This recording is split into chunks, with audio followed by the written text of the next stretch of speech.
সুপ্রিয় শিক্ষার্থী বন্ধুরা, টিবিসি মাস্টারি ইউটিউব চ্যানেলে তোমাদের সকলকে স্বাগত জানাচ্ছি। আজকে যে বিষয়টি নিয়ে আলোচনা করব সেটা হচ্ছে তোমরা যারা 2024 সালে মাধ্যমিক পরীক্ষা দিচ্ছ তাদের জন্য social study question bank solutions. তো এখানে তোমাদের ইকোনমিক্স এবং জিওগ্রাফির সমস্ত প্রশ্নগুলির উত্তর তোমাদের বলে দিচ্ছি। তো তোমরা এক নজরে এই প্রশ্নগুলি দেখে নেবে।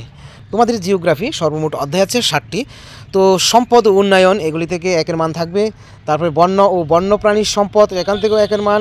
তারপরে জল সম্পদ সেখান থেকেও একের মান। কৃষি থেকেও একের মান, ঠিক আছে, তবে একটি আসবে 3-এর মান। তারপরে খনিজ ও শক্তি সম্পদ সেখানে থাকবে একের মান, এখান থেকে 2-এর মান একটি আসবে। শ্রমশিল্প থেকেও 2-এর মান একটি আসবে, ঠিক আছে। জাতীয় অর্থনীতির জীবন রেখাসমূহ সেখান থেকে একের মান শুধু আসবে। তো তোমাদের অলরেডি জানা আছে সেই সিলেবাস সম্বন্ধে। তো তোমাদের জন্য যে কোয়েশ্চেন ব্যাংক সলিউশন রয়েছে সেই প্রশ্নগুলি একের মানগুলি আগে দেখে নাও। নিরপেক্ষ সম্পদ কাকে বলে? উত্তর সঙ্গে রয়েছে। সৌরশক্তি উৎপাদনের সম্ভাবনা ভারতের কোন রাজ্যে সর্বাধিক? তারপর একটি শূন্যস্থান রয়েছে। জলবিদ্যুৎ ড্যাশ সম্পদ ব্র্যাকেটে দেওয়া আছে প্রবহমান হবে। রাষ্ট্রীয় বননীতি অনুসারে মোট ভৌগোলিক অঞ্চলে কত শতাংশ বনভূমি থাকা প্রয়োজন? তারপরে আছে ভারতের সর্বাধিক বিস্তৃত মৃত্তিকা কোনটি? কার্পাস চাষের উপযুক্ত মৃত্তিকাটির স্থানীয় নাম? ভারতে ব্যাঘ্র সংরক্ষণ কেন্দ্রের সংখ্যা কত? যৌথ পরিচালনার প্রধান উদ্দেশ্য কী? তারপরে 9 নম্বরটা, ভারতে ব্যাঘ্র প্রকল্পের সূচনা কবে হয়েছিল? তো পৃথিবীতে ব্যবহারযোগ্য জলের শতকরা হার কত? ভারতের বৃহত্তম বহুমুখী নদী পরিকল্পনাটির নাম কি? ঠিক আছে। তারপরে এখানে 12 নম্বর আছে 13, 14, 15, 16, 17, 18, 19, 20, 21। তারপরে আছে 22, 23, 24, 25, 26, 27, 28, 29, 30, 31। এই 31টি হচ্ছে এখানে এক কথায় উত্তর, ঠিক আছে। সেখান থেকে আবার সঠিক উত্তর থাকতে পারে। তো একসঙ্গে এখানে কোয়েশ্চেন ব্যাংকে দেওয়া রয়েছে। তোমরা আশা করি এগুলি পূর্বে যারা পাওনি, তো এখান থেকে তোমরা সংগ্রহ করে নেবে উত্তরগুলি। আশা করি তোমরা উপকৃত হবে। তো এগুলি তৈরি করতে অনেক সময় লাগে। তোমরা চেয়েছো, অনুরোধ করেছো কোয়েশ্চেন ব্যাংকের সলিউশন করে দেওয়ার জন্য, তো তোমাদের জন্য এইগুলি তৈরি করা হয়েছে।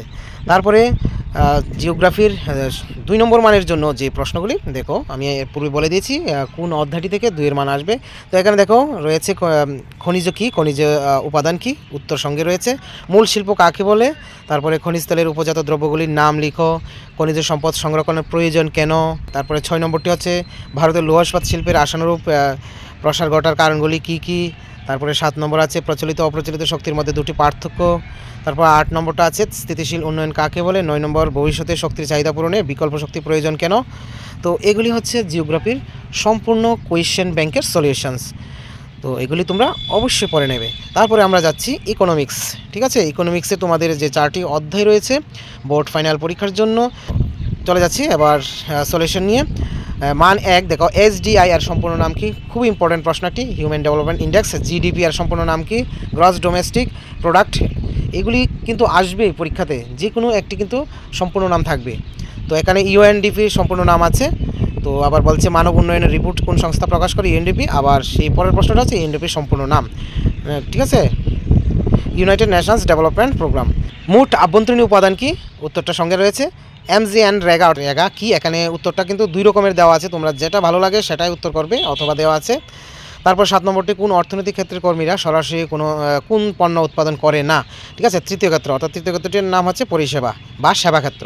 তো 8 নম্বরটি ভারতের নতুন শিল্পনীতি কবে ঘোষিত হয়? ভেরি ইম্পর্টেন্ট একটি প্রশ্ন, 1991 সালে। তারপরে এমজিএন রেগা প্রকল্পে কত দিনে কর্ম নিশ্চয়তা প্রদান করা হয়? 100 দিনের নিশ্চয়তা, ঠিক আছে। প্রচ্ছন্ন বেকারত্ব কখন সৃষ্টি হয়? তো এখানে অথবা দিয়ে 2টি উত্তর দেওয়া আছে, তোমাদের যেটা ভালো লাগে। তো একটা হচ্ছে শ্রম বাজারের চাহিদা এবং সরবরাহের মধ্যে সামঞ্জস্য যখন সৃষ্টি হয় তখন প্রচ্ছন্ন বেকারত্ব সৃষ্টি হয়, অথবা যদি বাজারে অর্থনৈতিক মন্দা হয় তবে সেই সময় অনেক ব্যবসা বন্ধ হয়ে যায় বা তাদের কর্মচারী সংখ্যাও হ্রাস পায়, এর ফলে অনেক কর্মী তাদের চাকরি হারিয়ে প্রচ্ছন্ন বেকার হয়ে পড়ে। তো এরপরে আছে ছদ্ম বেকারত্ব কখন সৃষ্টি হয়? তোমরা একটু দেখে নেবে। কোন সংস্থা কাগজি নোট প্রচলন করে? RBI, reserve bank of India. Cheque কি? তো এখানে সুন্দর করে দেওয়া আছে। এরপর জিএটিটি মানে গ্যাট এর সম্পূর্ণ নাম কি? তো দেখে নেবে, ইম্পর্টেন্ট আছে, সম্পূর্ণ নামগুলি কিন্তু আসবে পরীক্ষাতে। তো ভারতের জিডিপির এর উল্লেখযোগ্য উৎসের নাম কি? তো তৃতীয় ক্ষেত্র তথা পরিষেবা খাতে কত আছে? মাধ্যমিক ক্ষেত্র বা শিল্প খাত কত আছে? প্রাথমিক ক্ষেত্র বা কৃষি খাতে কত আছে? তোমরা দেখে নেবে। তারপর হচ্ছে কোটা কি?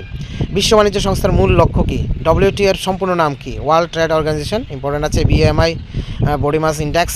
তারপরে আছে বিশ্বায়নের দ্বারা কাদের জীবনযাত্রার মান উন্নয়ন করা হয়। তো 21 নম্বর, একটি দেশের আয় বৃদ্ধির প্রক্রিয়া মূলত কিসের উপর নির্ভর করে? মাথাপিছু।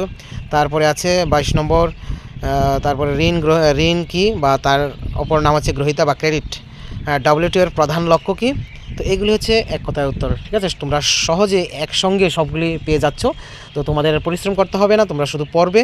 তো তোমাদের জন্য আমি যতটুকু পরিশ্রম করি না কেন, তোমরা যদি এগুলি পাও বা এগুলি পড়ে নাও, যদি একটু কাজে লাগে, তাহলে আমার এই পরিশ্রমটা অবশ্যই সার্থক হবে। তারপরে 2 নম্বর মানে চলে যাচ্ছি। উদারীকরণ নীতি বলতে এখানে কি বুঝো? আছে দেখো উত্তর সঙ্গে। তারপরে মাথাপিছু আয়কে কোনো দেশের উন্নয়নের চূড়ান্ত মাপকাঠি হিসেবে গণ্য করা হয় না কেন? তারপরে আছে MGNREGA প্রকল্পের প্রধান দুটি উদ্দেশ্য। তারপরে শ্রমশিল্পী কাকে বলে? ঠিক আছে, এই 3-4 মিনিটের মধ্যে তোমাদের এই ভিডিওগুলি তৈরি করার ক্ষেত্রে তোমরা অনেক সহজে পেয়ে যাচ্ছ, কিন্তু এগুলি তৈরি করতে অনেক সময় লেগেছে। তো তোমরা পাশে আছো বলে আমি উৎসাহিত হই এবং পাশে থাকবে আশা রাখছি। তারপরে সংগঠিত অসংগঠিত ক্ষেত্রের মধ্যে 3টি পার্থক্য। তো পরীক্ষাতে 2 এর জন্য আসলে 2টি পার্থক্য দেবে, এখানে উত্তরটা সঙ্গে আছে। বিশেষ অর্থনৈতিক অঞ্চল বলতে কী বোঝো? তারপরে বিশ্বায়নে 2টি ক্ষতিকারক দিক উল্লেখ করো।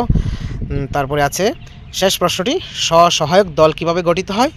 তো এই প্রশ্নটা কিন্তু ভেরি ইম্পর্ট্যান্ট। তো আশা করি আমার সুপ্রিয় শিক্ষার্থী বন্ধুরা তোমরা সকলে বুঝতে পেরেছো। তোমরা যদি কেউ এই চ্যানেলে নতুন হয়ে থাকো, অবশ্যই চ্যানেলটিকে সাবস্ক্রাইব করে পাশে থাকবে, এমন আরও নতুন নতুন ভিডিও পাওয়ার জন্য তোমরা পাশে থাকবে সদা সর্বদা। তোমরা একদিন অবশ্যই বিজয়ী হবে। তো আজকে এই ভিডিওটি এখানেই শেষ করছি। Always by the side of the students.